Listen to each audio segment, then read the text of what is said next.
말씀을 선포하면 두 가지 반응이 일어나게 됩니다. 첫째는 그래서 어쩌라고요? 참 좋은 말씀이기는 한데 그게 나와 무슨 상관이 있습니까? 라는 반응이 나옵니다. 그죠? 우리 교회에 있는 성도들은 믿음이 좋아서 절대 이런 반응이 나오지 않습니다. 그러나 제가 서울에 있을 때 보면은 내가 맨날 이렇게 설교를 해가지고 서울 사람들 맨날 못된 사람들만 만드는 것 같아서 말씀을 선포하면은 그게 나하고 무슨 상관이 있습니까? 라는 이런 반응이 있고요. 둘째는 그래서 어떻게 하면 좋을까요? 어떻게 할까요? 이 말씀을 어떻게 내 삶에 적용할까요? 어떻게 하면 그 말씀대로 살 수 있겠습니까? 라는 이런 반응이 오게 되어 있습니다. 지난 주일날 주일 오전 예배 말씀을 선포하고 났더니 이걸 가지고 고민하신 분이 있더라고요. 저희 집 사택을 향해서 처음에 사랑할 때 그이는 제가 읊었던 그 노래를 저희 사택을 향해서 큰 소리로 불렀던 삭집사님이 계시더라고요. 말씀을 가지고 고민을 하신 거예요. 도대체 이 노래를 어떻게 적용할까 그러다가 그걸 저희 집을 향해서 큰 소리로 목사님 저 설교 말씀 안 잊어버리고 다 기억하고 있습니다 라고 그 노래를 큰 소리로 부르는 우리 삭집사님.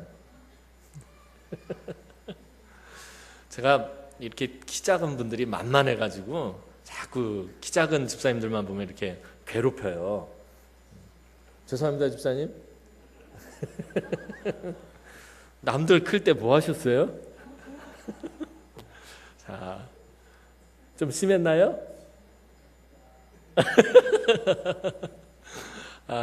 우리 한 집사님이 너무 성품이 좋아가지고 제가 이렇게 괴롭혀도요 삐치지를 않으세요. 이래야지 마음 놓고 또 하지. 자, 아까 말씀드렸던 것처럼 말씀이 선포되면은 그 말씀을 반응하는 게 두 가지가 나옵니다. 전자는 말씀을 듣고 아무런 영적인 유익을 얻지 못하는 사람입니다. 말씀을 듣긴 들었는데 그게 나하고 무슨 상관이 있나 그러면서 아무런 영적인 유익을 얻지 못합니다. 삶에 아무런 변화가 없습니다. 그러나 후자는 말씀을 가지고 일주일 동안 살면서 고민을 하는 거예요. 하나님께서 이 말씀을 주셨는데 도대체 이 말씀을 내가 어떻게 적용할 것인가? 내 삶에 이 말씀을 어떻게 붙들고 내가 살아갈 것인가 하면서 그런 문제로 씨름하면 영적으로 성장하게 되어 있습니다. 그런데 우리는 항상 내 삶의 형편과 처지와 상황에 맞는 말씀만 듣기를 원한다라는 거예요. 그러니까 내가 지금 물질 때문에 어려움을 겪고 있으면은 그 물질 때문에 어려움을 겪는 그 부분을 이렇게 어루만져 주거나 해결해 줄 수 있는 말씀을 원하고, 내가 건강으로 인해서 몸이 상해 있으면은 이 건강에 관련된 말씀, 예를 들면 병 고쳐 주시는 그런 말씀들을 듣기를 원하고, 하여튼 내 자녀가 예를 들면 큰 시험을 앞에 두고 있다 그러면은 지혜와 총명과 명철함에 대한 그런 말씀을 듣기를 더 원한다라는 거예요. 내 삶에 아주 밀접하게 연관되지. 지금 내가 고민하고 있는 문제, 지금 나를 힘들게 하는 문제, 그런 문제들의 말씀만 듣기를 원한다라는 거예요. 그래서 그것에서 조금만 벗어나면 나와 아무런 상관없는 것으로 여기고 귀 기울여 듣지 않는다라는 거예요. 지금 내가 물질 때문에 어려워하고 건강 때문에 어려워하고 있는데 갑자기 죄의 문제를 막 설교를 하고 나면 그 죄에 대한 선포의 말씀을 들으면 지금 나는 그게 중요한 게 아니라 내 삶은 지금 물질 때문에 내가 어려움을 겪고 있는데, 내 건강 때문에 어려움을 겪고 있는데, 내가 자녀 때문에 속을 썩고 있는데, 그러니까 그 말씀이 나에게 잘 들어오지 않는다라는 것입니다. 그러나 중요한 것은 제가 누누이 말씀드리지만 모든 말씀은 항상 1차적으로 누구에게 선포되어진다? 누구에게 선포되어진다? 옆집 집사님? 나에게 선포되어진다라고 늘 말씀드렸잖아요.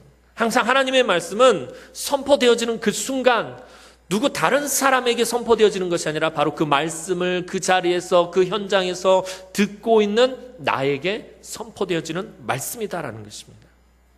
내 지금의 삶의 현실과 뗄래야 뗄 수 없는 말씀이라는 거예요.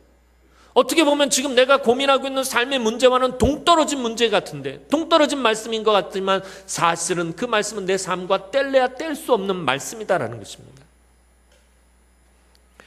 역사의식, 나라 사랑, 민족 사랑, 사회 정의, 이러면 왠지 설교에서 거리감이 느껴지고 낯설기까지 한 말들입니다. 하지만 시대와 세대를 통하여 말씀하시고 경고하시는 하나님의 말씀에 귀 기울여야 한다라는 것입니다.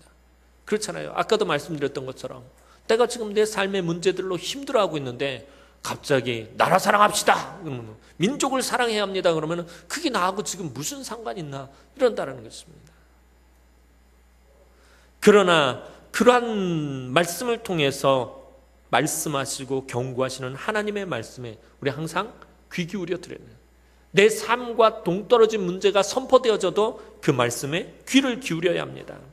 하나님은 역사와 시대를 주권적으로 통치하시며 이 땅의 축복의 통로로 우리를 세우셨고 하나님의 나라와 하나님의 뜻을 우리가 이루어가기를 원하십니다. 그래서 오늘 이 땅의 모든 성도들이 이 나라와 이 사회와 한국 교회의 위기에 대해서 그저 방관하고 있다면 아무런 소망이 없는 것입니다. 이것을 나의 일로 여기고 겸비한 마음으로 하나님의 말씀과 하나님의 주권 앞에 무릎을 꿇어야 한다는 거예요. 내 삶과는 아무런 관련이 없는 것 같을지라도 그것을 나의 일로 여겨야 된다는 거예요. 요즘 일어나는 그 수많은 사회 문제들, 사건과 사고들, 지금 나라 안팎으로 있는 모든 일들이 나와 관련됩니다. 나의 일로 여기고서 늘 하나님 앞에 무릎을 꿇어야 된다는 거예요. 그 하나님의 주권 앞에 그 주권을 인정하면서 무릎을 꿇어야 한다는 것입니다. 요즘 우린 정말 무서운 시대를 살아가고 있습니다. 뉴스를 보기가 너무 무섭습니다. 그렇잖아요. 요즘 진짜 뉴스에 등장하는 그 사건, 사고들을 보면은 가슴이 그냥 벌렁벌렁합니다. 진짜 너무 무서운 일들이 많아요. 흉악한 범죄 사건과 사고가 끊이지를 않습니다. 황금 만능주의, 집단 이기주의, 분노 조절 장애, 약자에 대한 강자의 갑질, 온갖 부정부패, 어디 한 곳 안 아픈 곳이 없을 정도로 이 사회와 이 나라가 지금 몸살을 앓고 있다는 거예요. 어디 하나 제대로 된 구석이 없는 것 같아요. 사회, 정치, 경제, 교육, 군사 모든 문제들이 정말 없는 곳이 없어요. 다 심하게 몸살을 앓고 있습니다. 나라와 민족 같은 것은 생각하지도 않는 것 같습니다. 오직 자기만 생각합니다. 다른 사람이 어찌 되든 말든 나만 잘 살고 나만 돈 벌고 나만 잘 먹고 나만 좋으면 그만이다라고 생각합니다. 다른 사람에 대해서 전혀 배려를 하지 않아요. 양보도 하지 않고요. 관심도 없고요. 누가 굶어서 죽어나가는지 신경도 안 씁니다. 아파트에서 노인이 죽은 지가 6개월이 지나도 아무도 관심조차 갖지 않아요. 그 시신이 미라같이 되었을 때야 비로소 발견되어지는 거예요. 그러니까 무관심하다라는 거예요. 내 일이 아니면 관심이 없는 거예요. 누가 지금 험한 꼴을 당하고 있는데 내 일이 아니니까 신경을 안 쓰는 거예요. 누가 백주 대낮에 길거리에서 맞고 있는데 신경을 쓰지 않는 거예요. 괜히 말려들었다 나까지 다칠 겁니다. 누가 대낮에 거리에서 강도를 당해도 아무도 도와주는 사람이 없는 거예요. 나하고 관련이 없다는 거예요. 나의 일이 아니다라고 생각을 하는 거예요. 그냥 나만 안전하고 나만 평안하면 된다라는 거예요. 이것이 더욱 갈등과 분열을 심화시키는 거죠. 그동안 한국 교회는 정치와 교회는 분리되어야 한다는 원칙에 너무 집착한 나머지 나라가 어찌 되든 교회만 평안하면 그만이다라는 식이에요. 나라가 지금 어떻게 돌아가든지 그저 우리 교회는 평안하면 괜찮다는 거예요. 이런 식의 태도를 취해왔어요. 나라가 잘못된 길로 가고 사회가 타락해 가는데도 교회만 피해를 안 보면 그만이다라고 생각해 왔어요. 여지까지 기존 한국교회 목회자들이 그렇게 생각해 왔어요. 어쨌든 우리 교회만 피해만 안 끼치면 된다는 거예요. 나라가 지금 IMF를 당하든지 무슨 일을 당하든지 어려움을 당하든지 사회가 타락을 하든지 문제가 터져나오든지 우리 교회, 우리 성도들만 아무 문제 없으면 된다라고 생각을 한 거예요. 얼마 전에도 총선이 있었는데요. 선거 때만 잠시 관심이 있을 뿐 누가 국회의원이 되든 선거가 끝나면 무관심하다라는 거예요. 그리고 나서 우리가 국회의원들 욕을 많이 하잖아요. 근데 사실 그 국회의원들 다 우리 손으로 뽑은 거예요. 아무 생각 없이 뽑았다라는 거예요. 그 사람이 이 잘하는지 못하는지 관심이 없다는 거예요. 뽑아놓고 나서. 그러니까 그 사람들은 계속해서 똑같은 실수를 반복하는 거예요. 똑같은 부정과 부패를, 똑같은 비리를 범해도 자기가 그렇게 잘못을 해도 국민들이 또 뽑아주니까 똑같은 짓을 계속 하는 것이에요. 얼마나 우리가 무관심하냐 하면요, 이번에 국회의원 된 사람들을 살펴보면 성폭행 전과가 있고요, 사기 전과가 있고요, 폭력 전과가 있는 사람은 그냥 뽑아줬다라는 거예요. 이게 말이나 되는 것입니까? 전과 7범이 국회의원이 돼요. 근데 그게 다 뭐 성폭력, 사기, 폭력 이런 것들과 관련된 사람들이 국회의원이 된다는 거예요. 너무 무관심하다는 거예요. 뭐 그냥 우리는 하나님 나라 갈 거니까 이곳에서 우리 나그네 인생인데 이곳에 잠깐 왔다 가는데 그냥 대충 살다 누가 되든지 그냥 나라는 돌아가게 돼 있으니까 대충 살아도 되지 않겠느냐 이렇게 생각해서는 안 된다라는 것입니다. 그렇게 살았기 때문에 지금 이 사회가 이렇게 됐다는 거예요. 정치인들이요, 여야로 나눠서 그렇게 피튀기게 싸우다가 자기네들 월급 올리는 걸 어쩜 그렇게 짝짝꿍이 잘 만나면요. 한 번도 안 싸워요. 그런 거 가지고는. 세비 내리자는 말은 못해요. 이번에 나온 그 세비 나온 거 보고서는 막 뒤집어지겠더라고요. 보니까 별 희한한 명목이 다 붙고요, 한 달에 1,100만 원이 넘게 받고 1년이면요 1억 4천만 원이 넘게 받아요. 기본으로 받는 게 국회의원들이요. 근데 밥값이나 제대로 하는지 모르겠어요. 한번 나가서 식사를 하면은 몇십만 원짜리, 몇백만 원짜리 식사를 하고요. 얼마 전에 구의역에서 죽은 그 젊은 청년은, 그 비정규직 청년은 그 컵라면 하나도 먹을 시간이 없어가지고선 그거 뜯지도 못해가지고 가방 속에다 넣어가지고 하루 종일 뛰어다니다가 그것도 못 먹고 죽었어요. 근데 그것에 대해서 말 한마디 하는 정치인들이 없어요. 비정규직인 문제에 가지고 아무 얘기도 못하고 있어요. 서민들이 어떻게 사는지 아무 문제도 없는 그런 인간들을 우리가 뽑았다라는 거예요. 왜 송 목사 오늘 저렇게 열받아서 저러냐는 거예요. 말씀을 준비하다 보니까는. 오히려 성경은요, 적극적으로 나라를 사랑하고 국가와 역사를 통해 다스리는 하나님의 통치를 보여주고 있다라는 거예요. 이 사회와 이 나라를 믿는 사람들이 방관하는 것이 아니라, 방조하는 것이 아니라 적극적으로 나라를 사랑하고 이 나라를 통해서 통치하시는 그 하나님의 주권을 성경은 말하고 있다는 것입니다. 국가는 하나님이 주신 제도입니다. 사람들이 모여서 사람들이 만든 것이 아니에요. 국가는 하나님이 주신 제도예요. 국가 권력도 하나님으로부터 온 것입니다. 그렇기 때문에 그리스도인들은 국가와 민족을 생각하고 위정자들을 생각하고 관심과 기도를 그쳐서는 안 된다라는 거예요. 너희 정치인들 그 권력 하나님으로부터 온 것이다. 이 국가 권력 하나님으로부터 온 것이다. 그러니까 정신 똑바로 차려라 그러면서 믿는 사람들이 정신 차리고 그걸 관심을 갖고 기도해야 된다는 거예요. 너희들 하나님을 두려워할 줄 알아야 된다면서 우리는 당당하게 이야기할 수 있어야 된다는 것입니다.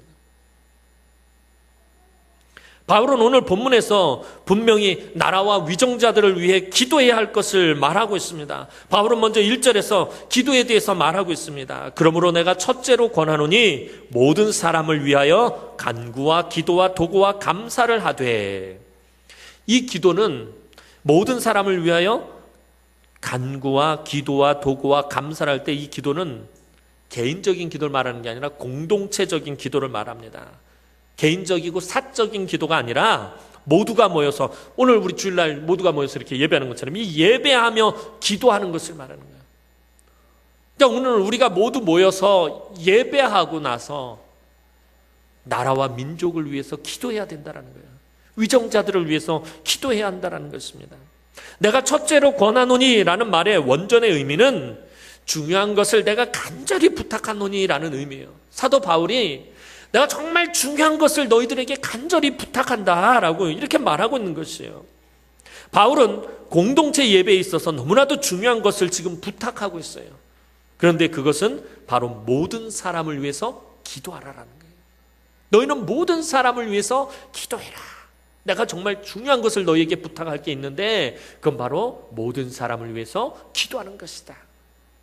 여기서 바울의 기도가 이 네 가지 종류로 나옵니다. 간구, 기도, 도고, 감사 이렇게 말하는데 이거는 사실은 기도의 네 가지 종류라기보다는 지난번에 그 디모데전서 요즘 새벽 강의를 하고 있는데 새벽에 살펴본 것처럼 이건 기도의 종류라기보다 기도의 내용으로 보는 것이 맞습니다. 기도와 감사는 우리가 그냥 아는 일반적인 기도와 감사입니다. 그런데 간구와 도고, 특별히 이 도고라는 말은 익숙하지 않은 말이죠. 간구하다라는 것은 교회 안에서 여러 가지 사안에 대해서 공적인 요청을 의미하는 기도입니다. 그러니까 왕 대신 하나님 앞에, 주권자 대신 하나님 앞에 우리 공동체적으로 필요한 것들이 이런 것들이 있습니다 하고서 하나님 앞에 요청하는 기도입니다. 개인적인 기도에서 간구는 개인적인 필요에 대한 요청이기도 하고요. 그럼 이제 도고가 뭐냐는 거죠. 도고라는 거예요. 이 도고는 다른 사람을 위해서 기도해 주는 것, 즉 중보 기도를 말하는 것입니다.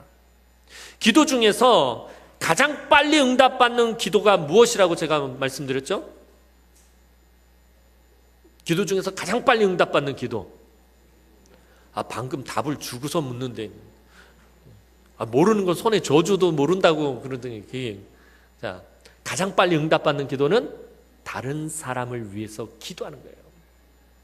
내 기도가 아니라 다른 사람을 위해서 기도하는 것이 가장 빨리 응답받는 기도라는 사실을 우리는 알 필요가 있어요. 네, 그런데 우리의 기도의 대부분은 나와 내 가족을 위한 기도에 머물러 있을 때가 많습니다. 나를 위한 기도, 내가 지금 아까 서두에 시작했던 것처럼 지금 내가 처해 있는 그런 문제들을, 어려움들 가지고 기도하는 것에 머물러 있을 때가 많다. 조금 더 나가면 가족들, 아니면 조금 더 나가면 나랑 친한 사람들 정도선, 그 이상으로 가지 않는다라는 것입니다.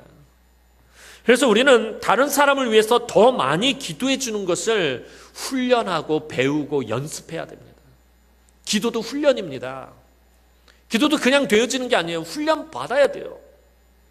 다른 사람을 위해서 기도하는 거 훈련해야 돼요. 연습해야 돼요.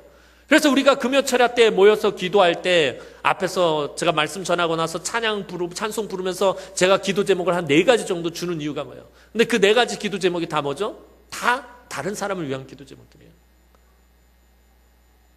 4가지 중에 3가지는 다른 사람을 위한 기도 제목이에요. 다른 사람들, 교회를 위해서, 우리 다음 세대들을 위해서, 아픈 성도들을 위해서, 나라와 민족을 위해서입니다. 그래서 금요철야 때 우리가 모여서 다른 사람을 위해서 기도하는 훈련을 받는 것입니다. 다른 사람을 위해서 더 많이 기도해 주는 것, 이것을 배우고 훈련해야 합니다. 왜냐하면 우리가 하나님께 받은 복은 남을 위해 기도할 때 더 잘 이루어지기 때문이에요. 저와 여러분들이 하나님께 복을 받았는데, 아침에도 말씀드렸잖아요. 저와 여러분들이 하나님께 복을 받았는데 이 복이 어떻게 하면 잘 이루어지냐면은 내가 다른 사람을 위해서 기도할 때 그 복이 잘 이루어진다는 거예요. 그 복을 누리며 살 수 있다는 거예요. 하나님이 저와 여러분들에게 이미 예수를 믿을 때 우리 안에 풍성한 복을 주셨는데, 은혜를 주셨는데, 이 복과 은혜가 언제 충만해지고 언제 풍성해지냐면 내가 다른 사람을 위해서 기도할 때, 다른 사람을 위해서 기도할 때 내가 받은 그 은혜와 축복이 내 안에서 풍성해지게 된다는 것입니다. 나의 기도로 남들이 응답과 복을 받으면 나에게도 동일한 복과 은혜가 함께 돌아오게 되어 있습니다. 이제 바울은 모든 사람을 위하여 기도하라라고 말하며 특별히 한 가지를 더 덧붙이고 있습니다. 위정자들을 위해서 기도할 것을 강조하고 있습니다. 임금들과 높은 지위에 있는 모든 사람을 위하여 하라라고 사도 바울은 말해요. 너희는 모든 사람을 위해서 기도하는데, 근데 특별히 임금들과 높은 지위에 있는 사람들을 위해서 기도해라라고 말하고 있어요. 한 나라와 그 나라의 역사와 왕은 하나님이 주관하십니다. 그래서 나라와 민족과 위정자들을 위해 하나님께 간구와 기도와 도고와 감사를 드려야 한다는 것입니다. 눈물로 하나님께 기도하는 민족은 절대 망하지 않습니다. 하나님 앞에 엎드리고 무릎 꿇고 겸손한 민족은 절대로 망하지 않는다라는 것입니다. 기도하는 민족은 어떤 상황에서도 소망이 있습니다. 우리 기독교의 역사는 기도의 역사라고 해도 과언이 아닙니다. 교회의 역사는 기도의 역사예요. 성경의 역사도 기도의 역사라는 것입니다. 성경에는 수많은 기도의 사람들이 등장합니다. 그 사람들의 기도를 통해서 하나님께서 역사하셨고 우리 믿음의 선조들의 기도에 하나님께서 응답하셨다라는 것입니다. 기도는 나를 변화시키고요. 기도는 가정을 변화시키고 기도는 교회를 변화시키고 기도는 민족을 변화시킵니다. 기도는 믿는 사람들의 가장 중요하면서도 유일한 무기입니다. 우리가 세상과 싸울 때 가지고 있는 유일한 무기는 기도밖에 없다라는 것입니다. 우리 인생의 가장 큰 자산도 기도밖에 없다라는 것입니다. 때로 우리들은 이 나라와 이 사회의 여러 가지 문제를 보면서 신랄하게 비판하고 비난합니다. 아까 제가 설교 시작하면서 했던 것처럼 이 사회와 이 나라와 이 민족의 이런 문제들을 바라보면서 우리는 서로 모이면은 그런 얘기들을 합니다. 비판하고 이거 잘못됐어, 저거 잘못됐어. 비판하고 비난하면서도 위정자들을 위해서 그리고 구부러지고 뒤틀려진 나라를 위해서 애통하며 기도하지는 못했다라는 것입니다. 특별히 우리 남자 성도들은 정치에 관심이 많습니다. 그래서 모이면 정치 얘기를 하게 돼요. 그래서 뭐 어떤 당이 어떻고 누가 어떻고 대통령이 어떻고 얘기를 잘 합니다. 그러나 그 자리에서 함께 모여서 위정자들을 위해서 나라와 민족을 위해서 그 잘못된 것들을 위해서 애통하며 기도하지는 못한다라는 것입니다. 대통령의 실수와 허물을 국회의원들의 그 뻔뻔한 허세와 또 법조계의 화인 맞은 양심과 힘없는 약자들을 괴롭히는 힘있는 삐뚤어진 사람들과 다른 사람을 배려하지 못하고 양보하지 못하는 자기밖에 모르는 국민들을 바라보며 나의 일처럼 가슴 아파하며 울어야 합니다. 애통해야 합니다. 그들이 범하는 죄악을 보며 가슴을 찢으며 우리가 회개해야 합니다. 이 모든 것이 주일에 모여 예배하는 성도들이 전심으로 기도하지 않아서 일어나는 일이라 여기고 뜨거운 눈물을 흘리며 하나님 앞에 저와 여러분들이 엎드려야 한다는 것입니다. 이 나라와 이 민족, 이 사회의 이런 문제들을 바라보면서 저와 여러분들이 주일마다 모여서 예배드리면서 하나님 앞에 눈물 흘리면서 엎드려야 된다는 거예요. 기도해야 된다는 것입니다. 우리가 대신 회개라도 해야 된다는 거예요. 하나님, 이 나라와 이 민족이 삐뚤어졌습니다. 뒤틀려졌습니다. 국민들이 점점 이상해져 갑니다. 나라와 민족을 위한 기도, 저와 여러분들이 이 나라와 민족을 위한 기도는 언제나 국가의 흥망성쇠의 열쇠라는 사실을 기억해야 합니다. 이 나라가 흥하고 망하는 것이 어디에 달려있냐 하면은 나라와 민족을 위한 기도가 있느냐 없느냐에 달려있다라는 것입니다. 다른 사람을 위한 기도, 특별히 나라와 민족을 위한 기도는 하나님이 기뻐 받으시는 기도입니다. 이스라엘 민족을 구할 수만 있다면 생명책에서 자신의 이름이 지워져도 좋다는 모세의 간절한 기도는 하나님의 진노를 자비와 긍휼로 돌이켰다라는 것입니다. 이스라엘 백성들이 너무 패역하니까 하나님이 너무 진노하셨어요. 모세야, 비켜라. 내가 이 백성들을 싸그리 다 진멸하고 모세 너를 통해서 다른 민족을 만들어서 내가 새롭게 내 나라를 만들겠다라고 했을 때 모세가 하나님 앞에 엎드려서 부르짖어 기도합니다. 하나님 나라 생명책에 내 이름을 지워도 좋은데 이 백성들을 불쌍히 여겨주십시오. 하나님, 내 이름을 지워도 좋은데 이 백성만은 하나님 불쌍히 여겨주십시오. 이 민족을 구할 수만 있다면 내 이름이 지워져도 상관이 없습니다는 그 모세의 나 민족을 위한 그 기도를 하나님께서 들으시고 하나님의 진노가 자비와 긍휼로 돌아섰다라는 것입니다. 나라와 민족을 위해 눈물로 간절히 기도하는 사람이 진정한 애국자입니다. 다른 것이 애국자가 아니라 저와 여러분들이 주일마다 모여서 기도할 때마다 나라와 민족을 바라보면서 가슴을 찢으면서 무너진 성벽 아래서 눈물을 흘렸던 그 느헤미야와 같이 하나님 앞에 부르짖어 기도하는 그 사람이 애국자라는 것입니다. 나라와 민족을 위해 날마다 기도하는 사람이 국회의원들보다도 고위 공직자들보다도 판검사들보다도 더 나라를 사랑하는 사람입니다. 우리는 안중근 의사, 유관순 열사, 김구 선생님처럼 독립운동을 하거나 아니면 올림픽에서 금메달을 따고 노벨상을 받아서 국위를 선양하거나 하는 무언가 눈에 보이는 큰 일을 해야만 애국이라고 생각합니다. 그러나 애국은 이런 것 말고도 내적인 것도 있습니다. 정말 중요한 내적인 문제가 있습니다. 내 안에 있는 죄부터 다스려야 한다는 거예요. 저와 여러분들 안에 있는 그 더러운 죄부터 다스려야 합니다. 나라가 망하게 되는 근본 원인이 어디에 있냐면 죄에 있기 때문입니다. 나라가 망하고 민족이 망한 것은 바로 죄의 문제입니다. 노아 시대에 죄악이 가득하여 물로 심판을 받았고요. 소돔과 고모라 성읍이 그 죄악이 심히 무거워서 멸망을 당했고요. 이스라엘이 그 죄악에서 돌이키지 못하여 망하게 된 것입니다. 아모스 2장을 보면 이스라엘을 비롯한 주변의 이방 나라들을 향해 하나님 말씀하십니다. 서너 가지 죄로 말미암아 내가 그 벌을 돌이키지 아니하리니 거듭 말씀하십니다. 아모스 2장에서 하나님 계속해서 말씀해요. 내가 이 민족의 서너 가지 죄악을 인하여서 내가 그 모든 것들을 내가 그 벌을 돌이키지 않겠다. 이방 나라를 바라보시면서도요. 이 이방 나라들의 서너 가지 죄악을, 여기서 이 서너 가지가 단순히 서너 가지 그것을 말하는 게 아니에요.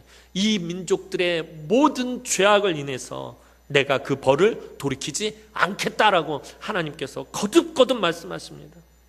이들 나라들의 죄가 무슨 죄였나요? 이스라엘을 비롯해서 그 주변에 있었던 많은 이방 족속들이 하나님으로 하여금 분노하게 한, 진노하게 한 그 죄들이 무엇입니까? 부정, 부패, 성적인 타락, 동성애의 인정, 부자들의 횡포, 사치와 향락, 폭력과 살인 등의 죄가 만연되어 있었다는 것입니다. 이게 3000년 전에 그 땅에서 있었던 죄악들입니까? 너무 낯익은 죄악들 아닙니까? 오늘 이 사회에 동일하게 있는 죄들 아닙니까? 부정부패, 성적으로 타락하고 동성애 인정. 어저께 서울 광장에서 퀴어 축제라는 거 있었는데요. 동성애자들이 나와가지고 진짜 지저분한 짓을 해가면서 그 더러운 짓을 해가면서 그러고 있는 것들은 그걸 인정해주고 있어요. 부자들의 횡포, 가난한 사람들을 억누르고요. 갑질을 하고요. 사치와 향락, 폭력과 살인 등의 죄가 만연하고 있다는 거예요. 그 죄로 망하게 될 것을 하나님 경고하고 계세요. 소돔과 고모라가 왜 망한 거죠? 소돔과 고모라는요, 동성애의 천국이었어요. 동성애로 넘치고 나고 있었어요. 동성애라는 말이 그 근원이 어디서 나왔냐면은 소돔이라는 말에서 나왔어요. 소도이즘이라고 그래요. 소돔이 얼마나 동성애가 난무했으면은 동성애라는 말이 소돔이라는 말에 그 말에서 파생이 됐다는 거예요. 그러니까 소돔과 고모라가 망하게 된 거는 동성애 때문에 망하게 된 거예요. 하나님께서 유황불로 치신 이유가 동성애가 난무했기 때문인 거예요. 하나님은 항상 그 죄로 망하게 될 것이다라고 말씀하시는 것입니다. 나라 안에 온갖 죄악이 넘쳐나면 의로운 하나님 나라를 건설하지 못하고 망해버린다라는 것입니다. 나라가 망하게 되는 것은 나의 죄를 다스리지 못하는 데서부터 시작하는 것입니다. 결국에는 왜 나라가 망하냐면은 그 나라의 죄악들 때문인데, 그 죄악들이 어디서 비롯되냐면 개인들 한 사람 한 사람이 자기의 죄를 다스리지 못하기 때문입니다. 하나님의 백성들이 하나님 앞에 엎드려 죄를 회개하는 데서부터 다시 말하면 회복이 시작되고 애국이 시작된다는 것입니다.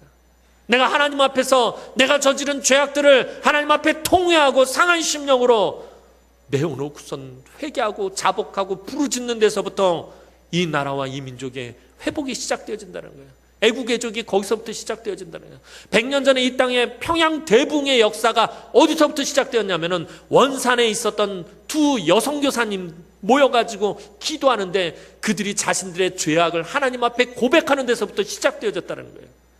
교회사를 살펴보면요, 우리나라 사람도 아니에요. 외국 여성 교사님 두 분이 원산에서 그 두 분이 모여서 자신들의 더러운 죄악들을 하나님 앞에 낱낱이 토로하면서 회개하고 부르짖는데 선교사님들이 모이기 시작한 거예요. 그 선교사님들이 모여서 자신들의 죄악을 드러내놓고 하나님 앞에 부르짖어 기도하면서부터 성도들에게 회개의 역사가 이루어지기 시작해요. 평양 대부흥도 어디서 시작됐냐면은 그 산정인 교회에서 성도들이 자신의 죄악을 하나님 앞에 고백하면서 회개하는 데서부터 성령의 기름 부으심의 역사가 이루어지면서 이 땅의 대부흥의 역사가 시작되었다는 거예요. 다시 말해서 오늘 저와 여러분들이 하나님 앞에서 자복하고 통회하는 심령으로 나와서 예배할 때에 이 나라와 이 민족이 회복되어진다는 거예요. 이 사회가 회복되어진다는 거예요. 이 나라와 이 민족과 이 사회를 위해서 저와 여러분들이 날마다 눈물을 흘려 기도할 때에 비로소 하나님의 치유의 역사가 이 땅 가운데 임하게 될 것이다 라는 것입니다. 나라와 민족과 사회 안에 만연한 죄를 보고 정죄하고 비난만 하고 있어서는 안 됩니다. 보다 적극적으로 악을 미워하고 선을 사랑해야 합니다. 이 나라에 판을 치고 있는 악과의 거룩한 전쟁을 오늘 그리스도인들이 선포해야 됩니다. 그냥 방관하는 것이 아니라 이 사회의 더러운 악들을 바라보면서 거룩한 전쟁을 선포해야 합니다. 우리 그리스도인들이 올바른 삶을 살아야 된다는 거예요. 거룩한 전쟁을 선포한다는 건 그냥 가서 치고받고 싸우라는 것이 아니라 저와 여러분들의 삶이 거룩해져야 한다는 거예요. 경건의 능력을 회복해야 된다는 거예요. 한국 교회가 경건의 모형만 있고 경건의 능력을 상실해버려서 이 사회가 이렇게 됐다는 거예요. 경건의 능력을 회복해야 돼요. 저와 여러분들이 올바른 삶을 살 때 나라 곳곳에 독보섯처럼 퍼져 있는 악을 막아낼 수 있는 것입니다. 선으로 악을 이기는 나라가 이 땅에서 하나님이 원하시는 나라입니다. 로마서 12장 21절 말씀을 보면 악에게 지지 말고 선으로 악을 이기라 라고 말하고 있어요. 악을 악으로 갚지 말고 악에게 지지 말고 선으로 악을 이겨라 라고 사도 바울이 로마서 12장에서 말하고 있는 거예요. 오늘 저와 여러분들도 마찬가지입니다. 선으로 악을 이겨야 된다는 거예요. 근데 참 잘 되지 않는 부분이에요. 세상에 나가서 살다 보면 내가 손해보고 피해보고 그럴 때마다 선으로 악을 이겨야 되는데 자꾸 악으로 악을 이기려고 하는 거예요. 그 보복운전이라는 게 뭐예요? 누가 나 타는데 앞에 칼치기를 탁 들고 왔어. 아이고 놀래라 그랬더니 이놈의 자식 그러고서 휙 앞에 가서 갑자기 확 서버리는 거예요. 이건 악으로 악을 갚은 거예요. 성경은 악으로 악을 갚지 말라고 말해요. 선으로 악을 이기라라고 말하고 있다는 거예요. 그러니까 그리스도인들이 이 땅 가운데서 올바른 삶을 살아야 된다는 거예요. 정직한 삶을 살아야 되는 거예요. 신실한 삶을 살아야 돼요. 양보하는 삶을 살아야 돼요. 배려하는 삶을 살아야 돼요. 관용하는 삶을 살아야 돼요. 용납하는 삶을 살아야 돼요. 용서하는 삶을 살아야 된다는 것입니다. 그때에 이 땅에 곳곳에 퍼져 있는 이 악들을 제할 수가 있다는 것입니다. 이길 수가 있다는 것입니다. 이런 나라를 우리 믿는 사람들을 통해서 이루어 가기를 하나님은 원하신다는 거예요. 저와 여러분들을 통해서 우리 남은교회 성도들을 통해서 하나님은 이런 나라를 이루어 가기를 원하신다는 것입니다. 선으로 악을 이기는 나라를 만들어 가기를 하나님 원하신다는 거예요. 선으로 악을 이기는 교회를 우리 성도들이 만들어 가기를 하나님 원하신다는 거예요. 바울은 교회가 국가와 위정자들을 위해 기도해야 할 이유가 우리가 모든 경건과 단정함으로 고요하고 평안한 생활을 하려 함이라 라고 분명히 말하고 있습니다. 즉 질서와 규율이 잡혀있는 선한 정부가 가져다주는 기본적인 유익은 전쟁이나 테러와 같은 위험 요소로부터 자유와 평화를 가져다주기 때문이다라는 것입니다.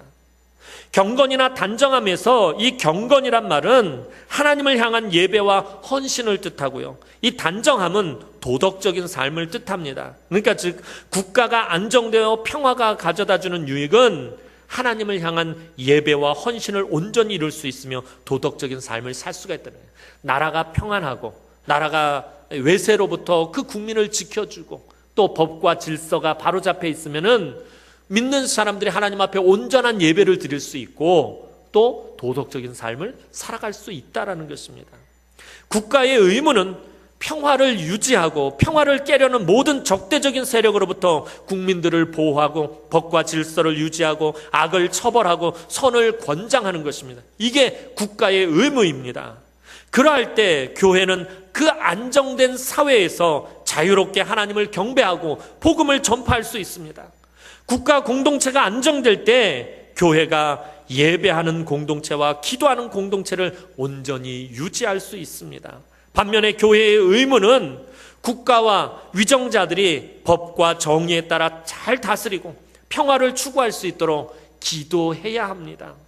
교회는 이런 중보기도 외에도 늘 좋은 정부를 주신 것에 대해 감사해야 합니다. 따라서 교회와 국가는 서로에 대한 의무를 가지고 있는 것입니다. 교회는 국가의 양심이 되며 국가를 위해 간절히 하나님 앞에 기도해야 하고, 국가는 교회가 그 의무를 자유롭게 감당하도록 교회를 보호해야 한다는 것입니다. 사랑하는 성도 여러분, 우리의 기도는 이기적이고 자기 욕심과 만족을 채우기 위한 것에 머물러서는 안 됩니다. 그러면 절대 응답받지 못합니다. 기도는 모든 사람을 위해서, 특별히 교회 공동체와 국가 공동체를 위해서 간절히 기도해야 합니다. 사탄은 이 세상의 위정자들을 가만히 내버려 두지 않아요. 대통령과 국회의원들과 산부인들과 판검사들을 사탄은 가만히 내버려 두지 않는다라는 것입니다. 그들을 타락시키려고 하고요, 그들이 욕심을 부리게 하고요, 그들이 권력을 추구하게 하고요, 독재를 하게 하려고 합니다. 사탄에 의한 타락한 위정자들이 등장하면 가장 먼저 크게 피해를 보는 사람들이 누구입니까? 사탄에 의해서 죄를 짓는 그런 위정자들이 등장하면 가장 큰 피해를 보는 사람이, 가장 먼저 크게 피해를 보는 사람들이 예수 믿는 사람들입니다. 타락한 네로가 로마의 황제가 되었을 때 교회는 엄청난 핍박을 받았습니다. 타락한 히틀러가 독일의 총통이 되었을 때 세계는 2차 대전이라는 엄청난 전쟁에 휩싸였다는 것입니다. 그래서 교회는 국가를 위해서, 대통령을 위해서, 여야 정치인들을 위해서 항상 기도해야 합니다. 그렇다고 이 정치권에 아부하고 그리고 그들과 타협하라는 것이 아닙니다. 교회는 국가와 위정자들을 위해서 기도해야 하지만 정치와는 일정 거리를 두어야 합니다. 주님이 가르쳐 주신 그 원리에 따라야 합니다. 가이사의 것은 가이사에게, 하나님의 것은 하나님에게입니다. 우리 예수 믿는 사람들은 이 땅에서 사는 동안에는 두 나라에 속한 사람들입니다. 그죠? 아침에도 말했지만 저와 여러분들은 어디에 시민권을 가지고 있어요? 두 가지 시민권을 가지고 있어요. 하나님 나라의 시민권을 가지고 있고, 또요, 대한민국의 시민권을 가지고 있어요. 그러니까 저와 여러분들은 두 나라에 속한 사람들입니다. 두 나라에 속한 사람들이기 때문에 두 나라에 충성해야 합니다. 하나님 나라에 충성해야 하고요, 대한민국에 충성해야 합니다. 그런데 가이사가 하나님을 배반하고 적대시할 때는 가이사의 말을 거부해야 합니다. 그때는 가이사에게 충성해서는 안 됩니다. 그래서 이런 일이 일어나지 않도록 날마다 하나님께 기도해야 한다는 거예요. 가이사가 하나님을 거부하지 않도록 국가와 민족과 위정자들을 위해서 기도해야 한다는 것입니다. 만약 그렇지 않으면 교회가 환난을 당하고 핍박을 받게 되어 있습니다. 우리 모두는 조국의 아픔과 죄악을 내일처럼 여기고 통회하며 하나님 앞에 기도해야 합니다. 하나님을 사랑하는 것은 나라를 위해 기도하는 데서 시작합니다. 하나님을 사랑하는 것은 나라와 민족을 사랑하는 데서부터 시작하는 것입니다. 오늘 한국교회와 사랑하는 주의 귀한 우리 남흥의 성도들이 나라와 민족을 사랑하는 마음으로 기도할 때 하나님께서 이렇게 심하게 몸살을 앓고 있는 이 나라와 이 민족을 살려주시고 회복시켜주시고 치유하시는 은혜가 충만하기를 주님의 이름으로 축원합니다. 기도드리겠습니다. 사랑과 은혜가 많으신 아버지 하나님, 은혜와 사랑을 진심으로 감사를 드립니다. 이 나라와 이 민족과 이 사회가 아버지 하나님 여러 가지 죄악으로 인해서 심한 몸살을 앓고 있음을 아버지 하나님 이 시간에 고백합니다. 이 땅에 많은 하나님의 백성들이 나라와 민족을 위해서 하나님 앞에 눈물로 기도하지 않아서 이 땅이 점점 더 악해져 가고 흉악한 범죄와 사건과 사고가 끊이지 않음을 아버지요 고백합니다. 아버지, 한국교회가 깨어서 나라와 민족을 위해서 기도하게 하여 주옵소서. 우리 남은교회 귀한 성도들이 하나님 나라와 이 민족을 위해서 늘 하나님 앞에 기도하게 하여 주옵소서. 그래서 이 나라와 이 민족이 살아나고 회복되어지는 역사가 사랑하는 성도들의 기도를 통해서 이루어지게 하여 주옵소서. 감사드렸고 예수님의 이름으로 기도드리옵나이다. 아멘.